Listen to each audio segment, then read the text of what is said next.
और चलिए बात करेंगे पप्पू यादव की प्रेस कॉन्फ्रेंस में हुए हंगामे की। पप्पू यादव दिल्ली में अपने घर पर प्रेस कॉन्फ्रेंस कर रहे थे, जमकर हंगामा हुआ। पप्पू यादव का आरोप है कि प्रेस कॉन्फ्रेंस में एक शख्स पहुंचा, वहां हंगामा किया और फिर उन पर चाकू से हमला करने की कोशिश की। आरोप यह भी है कि हमलावर जान से मारने आया था। पुलिस ने एक आरोपी को गिरफ्तार कर लिया है। दिल्ली पुलिस की सूत्रों का दावा तो यह है कि अभी तक पप्पू यादव की तरफ से कोई शिकायत नहीं आई है। उधर का हमले की कोशिश के बाद पप्पू यादव के पीएसओ हेड कांस्टेबल ने एक चाकू पुलिस को हैंडओवर किया है। अब बताया जा रहा है कि दो आरोपी पप्पू यादव के प्रेस कॉन्फ्रेंस के दौरान पहुंचे। दोनों पप्पू यादव के 31 अगस्त वाले विरोध प्रदर्शन से नाराज थे। तो ये तीन तस्वीरें हम आपको दिखा रहे हैं। उनकी प्रेस कॉन्फ्रेंस चल रही थी, अचानक हंगामा हुआ, कुछ लोग वहां पहुंचते हैं। पप्पू ने हमलावर को पकड़ भी लिया, हमलावर की देखिए वहां धुनाई भी हुई। उसके बाद पुलिस ने गिरफ्तार कर लिया। बीच में जो तस्वीरें देख रहे हैं वो उस चाकू की हैं जिस पे दावा किया गया है कि इसी चाकू से वो मारने आए थे। उनके पीएसओ ने वो चाकू भी दिल्ली पुलिस को हैंडओवर किया था। अब 31 अगस्त को क्या हुआ था? दरअसल सदन के दौरान संसद परिसर में पप्पू यादव चढ़ावा चोरी के खिलाफ विरोध प्रदर्शन के लिए साधु का वेश बना करके बैठे थे और उसी को लेकर के अब बीजेपी का आरोप यह है कि यहाँ सनातन का अपमान हुआ है। और वहां जो प्रदर्शन हो रहा था वो चंदा चोरी मामले पर हो रहा था। वहां पर वो बीजेपी को घेरने की कोशिश कर रहे थे, अयोध्या चंदा चोरी के मामले पर और उसके बाद ये। लेकिन पप्पू यादव ने इस पूरी घटनाक्रम के बाद क्या कहा, हमारे सहयोगी अनमोल बाली ने उनसे बात की, सुनवाते हैं आपको। यादव जी, आज देखा गया कि आप पर किसी ने चप्पल से हमला किया। आप प्रेस कॉन्फ्रेंस को संबोधन कर रहे थे। आपके बड़े आरोप है कि चाकू तक चलाने की कोशिश। तो सामने में पकड़ा है भैया, उसी 1 मिनट में तो पकड़ा है। और हम नहीं कह रहे हैं, ये कह रहे हैं पप्पू यादव को जिंदा जला दो। हम बोल रहे हैं क्या? दूसरा ये बाबा बोल रहे हैं कि पप्पू यादव को एक साथ नहीं रखता। पप्पू यादव को जो मार देगा उसको 11 लाख रुपया देंगे। एक बाबा कह रहे हैं घर ढुक के मारेंगे। रात में मेरे बच्चों के घर पे चले गए, ये कह रहे हैं।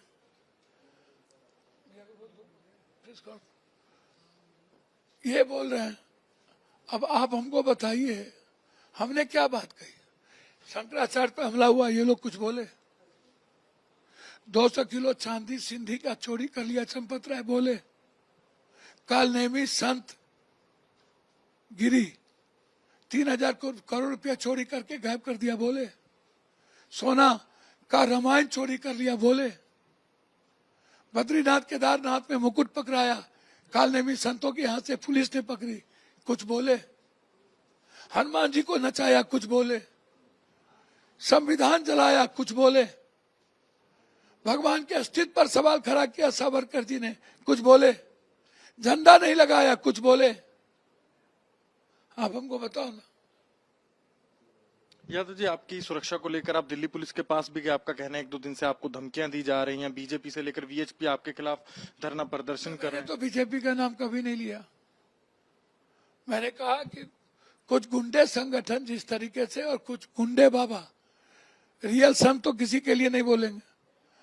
यदि आज हम आते हैं तो यहाँ 200-300 लोग रहते हैं, मिलने आते हैं। अभी भी आप सबसे देख लो, पीछे 400-500 गरीब लोग रहते हैं जिसका इलाज होता है।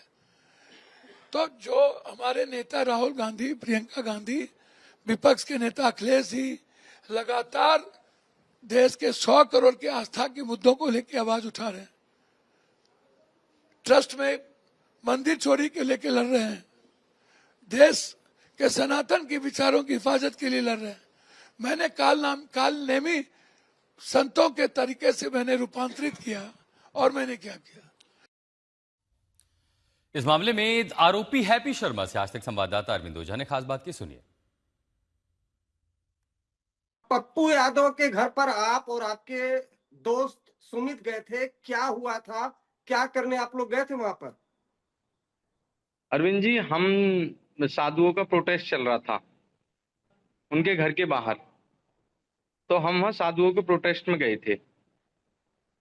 साधुओं का प्रोटेस्ट उन्होंने पुलिस द्वारा हटवा दिया था वहां से। जब हम पहुंचे थे तो हमने सोचा भीतर चल के बातचीत कर लेते हैं।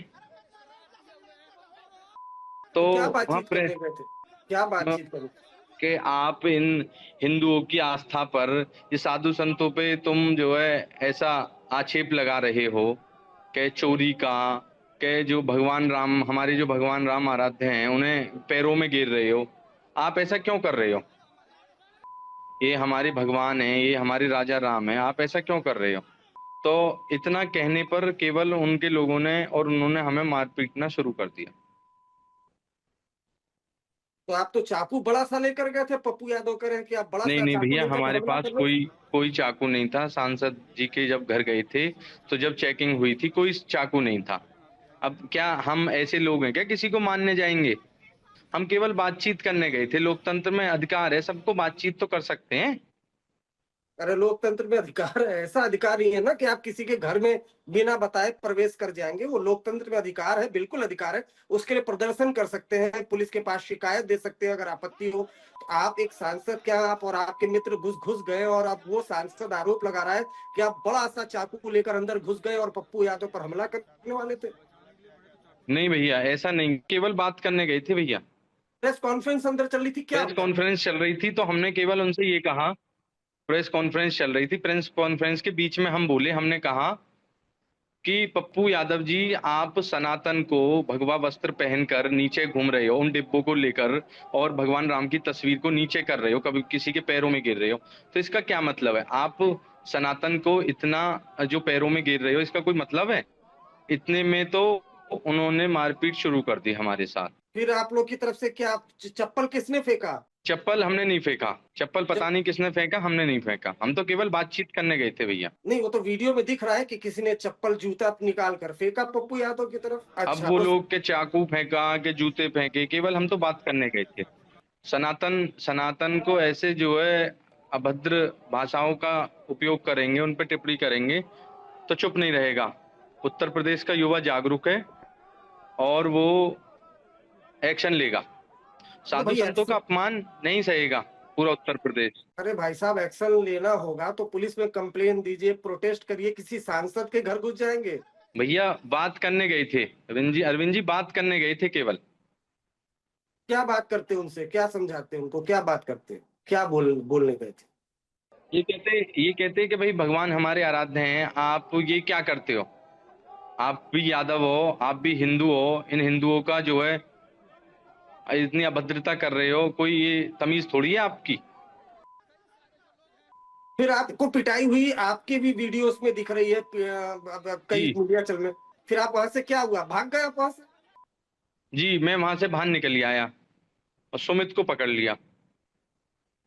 अच्छा, तो अब क्या आप पुलिस के सामने जाएंगे, क्योंकि पुलिस आपको तलाश रही है? जी क्या पुलिस के साथ जाएंगे, सामने जाएंगे? पुलिस में FIR हम भी करेंगे। हमारे साथ मारपीट हुई है। अरे भाई, आप किसी दूसरे के घर में जाएंगे तो मारपीट और फिर वो तो होगी। अब तो सांसद कह रहे हैं कि 2 लड़के आए, उन्होंने बड़ा सा चाकू लिया हुआ था, मुझे जान से मारने की कोशिश थी, मुझे साजिश थी, तमाम चीजें कह रहे हैं। झूठ बोल रहे हैं, सरासर झूठ बोल रहे हैं। उधर पूर्व कांग्रेस नेता प्रमोद कृष्णम ने भगवा का अपमान का आरोप लगाते हुए राहुल गांधी और पप्पू यादव पर बड़ा हमला बोला है। पप्पू यादव जी ने जो पाप भारत की संसद के प्रांगण में बैठ के किया, उससे ये सिद्ध होता है कि ये सब रावण के खानदानी हैं। और जिस तरह रावण के परिवार में कोई खरदूषण था, मेघनाथ, कुंभकर्ण, तो ये जो पूरी जमात है ये रावण का कुनबा है। और पप्पू यादव जी ने कुंभकर्ण की भूमिका अदा की है। अब राहुल गांधी जी को ये सोचना है कि वो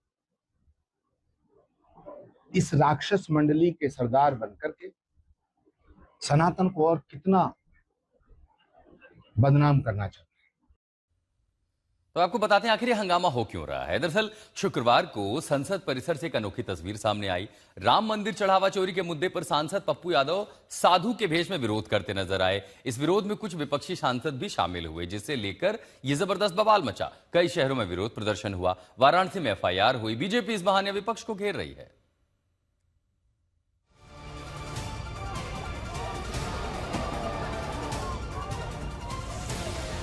संसद के मॉनसून सत्र में जिस चढ़ावा चोरी के मुद्दे पर विपक्ष सरकार को घेरने की तैयारी में था, उसका दांव अब उल्टा पड़ता दिख रहा है। संसद परिसर में भगवा पहनकर पप्पू यादव के विरोध ने बीजेपी को हमलावर होने का बड़ा मौका दे दिया है। बीजेपी इसे लोगों की आस्था और सनातन के अपमान से जोड़ रही है। अब संसद से सड़क तक नई जंग छिड़ गई है, जिसे लेकर सड़कों पर उबाल है। कई शहरों में प्रदर्शन हो रहे हैं। वाराणसी में एफआईआर दर्ज कराई गई है, जिसमें पप्पू यादव के साथ साथ राहुल गांधी और समाजवादी पार्टी के सांसद अवधेश प्रसाद का भी नाम है। वहीं एक दिन पहले दिल्ली के पार्लियामेंट स्ट्रीट थाने पहुंचकर बीजेपी प्रतिनिधिमंडल ने भी केस दर्ज करने की मांग की है। राहुल गांधी जी ने जो स्वांग रचा है संसद के परिसर में, वो विरोध नहीं है, वो प्रोटेस्ट नहीं है, वो सनातन संस्कृति का उपहास है, वो संत समाज का परिहास है और वो भारत की परंपराओं पर अट्टहास है। उधर बीजेपी के हमलों के बीच पप्पू यादव ने डैमेज कंट्रोल का प्रयास शुरू कर दिया है। एक दिन पहले सोशल मीडिया पर भगवान शिव की पूजा का वीडियो साझा किया था और फिर जवाब देते हुए कहा कि उनकी लड़ाई चंदा चोरों के खिलाफ है। मतलब सनातन और मंदिर के सारे पैसे को लुटेरे को उजागर करना और उसके खिलाफ लड़ना गलत है। मंदिर की रक्षा करना गलत है, मंदिर के पैसे की रक्षा करना गलत है। वहीं बीजेपी की मोर्चाबंदी तेज है। साधु संत भी भगवा भेष में विरोध के तरीके पर गुस्से में है। टकराव कानूनी लड़ाई तक पहुंच गया है और सियासत चरम पर। संसद का मॉनसून सत्र शुरू होते ही कांग्रेस एसपी की रणनीति चढ़ावा चोरी पर सरकार को घेरने की थी, लेकिन पेपर लीक पर बवाल के चलते विपक्ष ये मुद्दा आक्रामक तरीके से नहीं उठा सका और अब पप्पू यादव के विरोध प्रदर्शन को लेकर नया बवाल छिड़ गया है। आज तक ब्यूरो।